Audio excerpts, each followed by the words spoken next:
India versus England एक और जबरदस्त मुकाबला आने वाला है, क्योंकि पहले टेस्ट का आगाज उतना अच्छा हुआ नहीं है टीम इंडिया के लिए, बिकॉज लीड्स में खेला गया मुकाबला भारत को हार का सामना करना पड़ा था। लेकिन अब दूसरा टेस्ट मैच पर सभी की निगाहें होंगी और सबसे इंपॉर्टेंट चीज ये होगी कि भारत का जो कॉम्बिनेशन है वो क्या रहता है, यानी कि जो प्लेइंग 11 है वो क्या होने वाली है।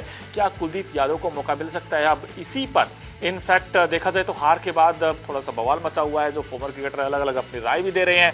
अब इसी कड़ी में इनफैक्ट पहले टेस्ट मैच में टीम इंडिया के गेंदबाजों का परफॉर्मेंस उतना अच्छा नहीं रहा था। इस बीच कई पूर्व क्रिकेटर ने दूसरे मैच के लिए भारतीय टीम बदलाव की मांग की है।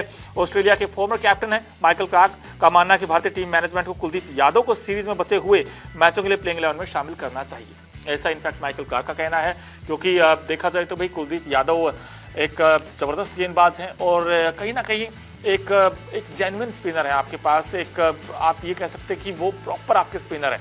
रविंद्र जडेजा, वॉशिंगटन सुंदर, ये आपके दोनों ऑलराउंडर हो गए, बट कुलदीप यादव आपके स्पिन गेंदबाज और विकेट टेकिंग गेंदबाज है। तो आई थिंक संजय मांजरेकर ने भी यही कहा था, जो फॉर्मर क्रिकेटर हैं, कि यार कुलदीप यादव को रखना चाहिए। दिलीप वेंगसरकर ने भी यही कहा था, कुलदीप यादव को रखना चाहिए। और Kuldeep Yadav I think first match में होते तो मे भी हो सकता था कि हालात थोड़े अलग हो सकते थे, क्योंकि जो तीनों तेज गेंदबाज थे उतने इफेक्टिव नहीं लगे। हाँ, शार्दुल ठाकुर ने जरूर विकेट चटकाए, लेकिन फिर भी भारतीय टीम को आई थिंक एक और स्पिनर चाहिए था। अब हो सकता है कि भाई बर्मिंघम में जो एजबेस्टन में जो दूसरा टेस्ट मैच खेला जाएगा उसमें आपको कुलदीप यादव टीम में नजर आ सकते हैं। और कहीं ना कहीं जो माइकल क्लार्क ने कहा, मैं आपको बता दूं, उन्होंने कहा कि गेंदबाजी के लिहाज से मैं किसी एक गेंदबाज पर नहीं कहूंगा, लेकिन मुझे लगता है कि उन्हें कुलदीप को प्लेइंग 11 में शामिल करना पड़ेगा।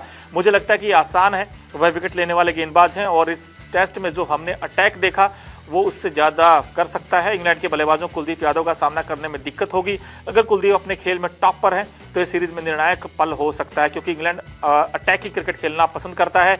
उन्होंने आगे कहा कि अगर भारत हमेशा से ही प्लेइंग 11 में एक एक्स्ट्रा बल्लेबाज को शामिल करने पर ज़्यादा ध्यान देता है, माफ कीजिएगा, इसके लिए एक नंबर पर स्पिनर को शामिल नहीं करने का जोखिम उठा रहे हैं। और इंग्लैंड में जीतने के लिए आपको 20 विकेट चाहिए, आपको इंग्लैंड में जीतने के लिए 20 विकेट चाहिए, ऐसा माइकल क्लार्क ने कहा। और बुमराह स्टार हैं, वो गेंदबाजी अटैक की अगुवाई कर रहे हैं, लेकिन अन्य जो 3 तेज गेंदबाज हैं उन्हें देखा जाए तो कुछ मौका पर अच्छी गेंदबाजी की, लेकिन उन्हें विकेट लेने के लिए और तरीके ढूंढने होंगे, उन्हें बेहतर परफॉर्मेंस करना होगा, ऐसा इनफैक्ट माइकल क्लार्क का कहना है। तो भारत को अब हो सकता है अगले टेस्ट मैच में आपको 2-3 बदलाव देखने को मिला। बुमराह का भी इनफैक्ट सस्पेंस है और शायद बुमराह हो सकता है दूसरा टेस्ट ना खेलें, एक बदलाव वहाँ पक्का हो जाएगा। करुण नायर का जो परफॉर्मेंस उतना अच्छा नहीं आया, रविंद्र जडेजा का भी हालांकि अच्छा नहीं आया, तो यहाँ पर देखना बड़ा दिलचस्प होगा कि किन किन खिलाड़ियों को मौका मिल सकता है। अगर आप देखें तो 2-3 बदलाव हो सकते हैं। पहला, बुमराह नहीं होंगे तो भाई क्या आकाशदीप होंगे या फिर अर्शदीप होंगे, ये देखना बड़ा दिलचस्प रहेगा।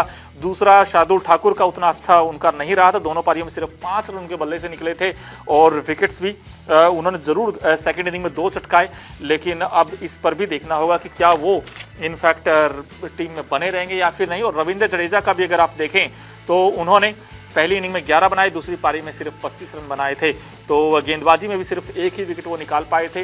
रविंद्र जडेजा का भी देखना होगा, क्या रविंद्र जडेजा खेलेंगे या फिर वॉशिंगटन सुंदर को टीम में लेना चाहिए। आई थिंक ये भी देखना बड़ा दिलचस्प रहने वाला है। क्रिकेट की हर बड़ी खबर, हर बड़े अपडेट और लाइव डिस्कशन के लिए जुड़िए मेरे साथ सिर्फ India TV cricket YouTube channel पर।